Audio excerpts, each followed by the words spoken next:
सुप्रभात। मैं हूँ जगेंद्र राणा। ईश्वर की विद्यमानता,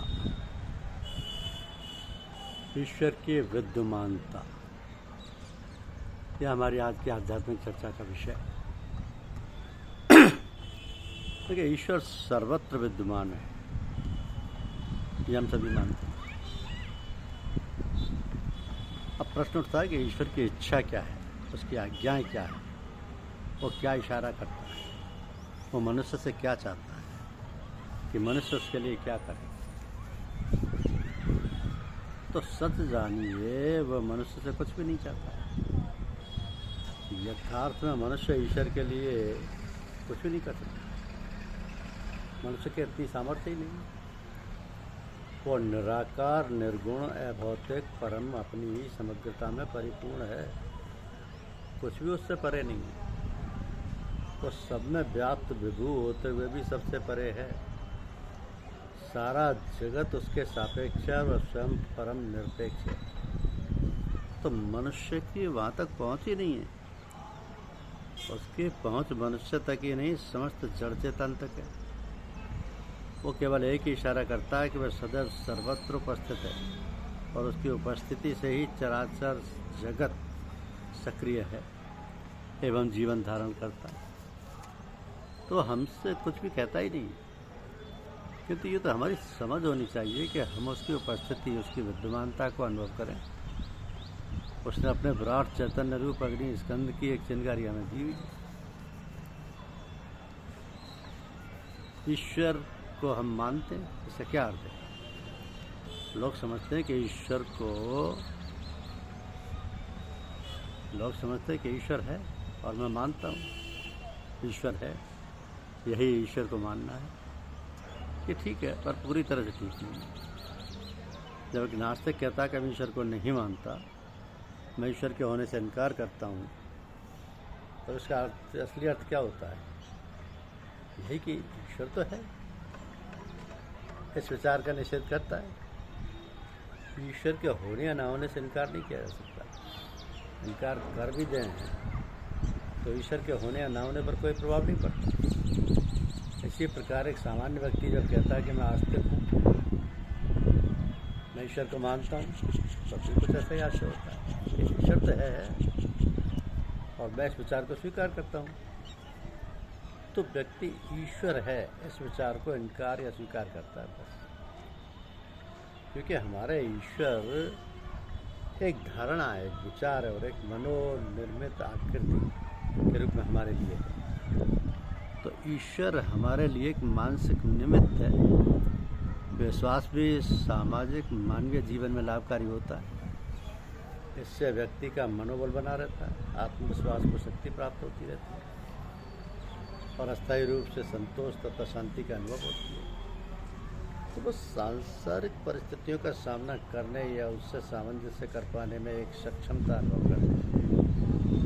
ये सारे लाभ उस व्यक्ति को मनोवैज्ञानिक स्तर पर प्राप्त होते हैं, आध्यात्मिक स्तर पर नहीं या नहीं के बराबर।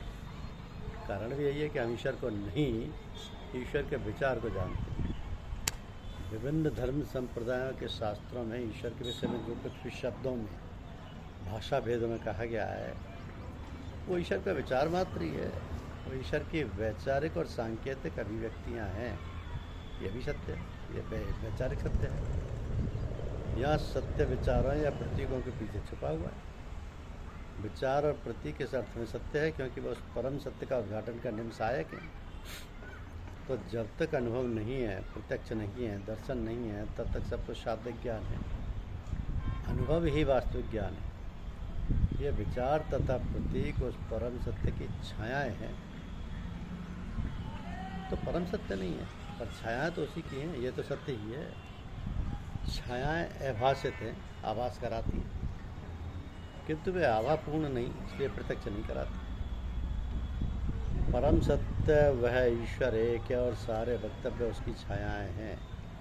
मन और बुद्धि के पार जाने पर जब चित्त भी बेसुध हो जाता है, चित्तवृत्तियाँ शमित हो जाती हैं और अहंता का नाश हो जाता है, तभी वो परम सत्य अनुभव में उतरता है। यही बोध होना है, यही प्रत्यक्ष होना है। तो हमें छायाओं के ही पीछे नहीं भागना है, हम छायाओं के ही पीछे भागते रहते हैं।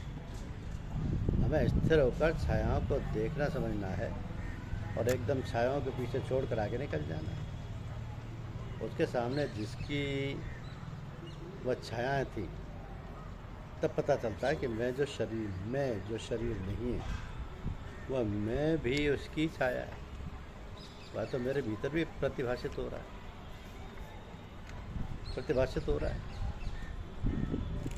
तो क्या हम इस प्रश्न को एक नए ढंग से लेते हैं कि क्या हम अपने पिता को मानते हैं? तो पिता को मानने का यह अर्थ कदापि नहीं है कि मेरे पिता हैं। मेरा दृढ़ विश्वास है कि मेरे पिता हैं। पिता का होना, पिता को मानने का पूरा अर्थ नहीं। हम ना भी माने तो भी पिता है। हमारा स्वयं का होना ये प्रमाणित करता है कि हमारे पिता हैं। पिता ना होते तो हम ही अस्तित्व में नहीं आए होते। पुत्र बहुत गहरे अर्थ में अपने पिता का आत्मज कहलाता है। इसी प्रकार परमात्मा जो परम पिता है, सबके पिता हैं, उनका होना तो सुनिश्चित ही है। हमारा होना ही उनके होने का शुद्ध प्रमाण है। हर जर्रा चमकता है अनिवार्य हिलाई से। हर नफ्स ये कहती है मैं हूँ तो खुदा भी है। तो सृष्टि का कण कण उसके दिव्य प्रकाश से ही चमकता है, अर्थात प्रत्यक्ष होता है, दिखता है, अस्तित्व में आता है। कोई आत्मज्ञानी कभी कह रहा है कि मेरी हर चलती सांस ये कहती है, मेरा जीवन ही यह घोषणा करता है कि मैं हूँ तो ईश्वर भी है। मेरा अस्तित्व उसके अस्तित्व से है। परमात्मा का होना सुनिश्चित है। उस पर कोई संदेह या प्रश्न हो ही नहीं सकता। हम चाहे माने चाहे ना माने, किंतु परमात्मा तो है ही। परमात्मा का होना हमारे द्वारा परमात्मा को मानना नहीं है। हमारे मानने से वो हो नहीं जाता, हमारे ना मानने से वो हो नहीं जाता। हमारे मानने या ना मानने से उसका होना प्रभावित ही रहता है। फिर ईश्वर को मानने का क्या अर्थ है? तो क्या हम अपने पिता को मानते हैं? उत्तर होगा हाँ, हम अपने पिता को मानते हैं। हम उनका आदर करते हैं, उनकी सेवा करते हैं, उनकी आज्ञाओं का पालन करते हैं। तो यदि हम अपने पिता को प्रेम नहीं करते, उनको आदर मान नहीं देते, उनका ख्याल नहीं रखते, उनकी सेवा नहीं करते, उनकी इच्छाओं की पूर्ति नहीं करते, और सबसे ऊपर यदि हम उनके संकेतों को नहीं समझते, उनके निर्देशों के अनुसार कार्य नहीं करते, तो पिता को मानने का कोई अर्थ ही नहीं होगा। अब यही उत्तर हम अपने परमपिता परमात्मा ईश्वर के संदर्भ में ग्रहण करें तो ईश्वर को मानने का अभिप्राय होगा कि हम ईश्वर को प्रेम करते हैं, उसकी इच्छाओं को स्वीकार करते हैं, उसकी रजा में ही हम राजी हैं, उसके आदेशों की हम पालना करते हैं, उसके संकेतों को हम समझते हैं तथा उसी के अनुसार अपना जीवन यापन करते हैं। तो संसार के सभी तत्वदर्शियों ने जिन्होंने ईश्वर का होना अनुभव किया है, उन्होंने उसकी विद्यमानता को अनुभव करने के उपाय अपनी वाणी और अपने आचरण से हमें बताए हैं। धर्म उसकी उपस्थिति को अनुभव करने का मार्ग है, यह अभ्यंतर मार्ग है। धर्म अंतर यात्रा है। धर्म के लक्षण क्या हैं? ये परमात्मा के संकेत हैं। प्रेम, सत्याचरण, अहिंसा, करुणा, दया, परोपकार, क्षमा, दान, धैर्यशीलता, क्रोध, निर्भय, इंद्रिय संयम, अपरिग्रह, अचौर्य, शुचिता का विवेकपूर्ण पालन आदि हमें अंतर्मुखी कर देते हैं। तो संसार की ओर दृष्टि बहुर्मुखी होना है। संसार से मुंह नहीं मोड़ना है। संसार साधन है, उसका उपयोग किया जाना है। संसार साध्य नहीं है, उसमें अनरक्त नहीं होना है। अंतर्मुखी होकर जब हम आचरण करते हैं तो हम परमात्मा के विद्यमानता से आनंदित होकर उसके प्रति स्वीकार भाव से भर जाते हैं।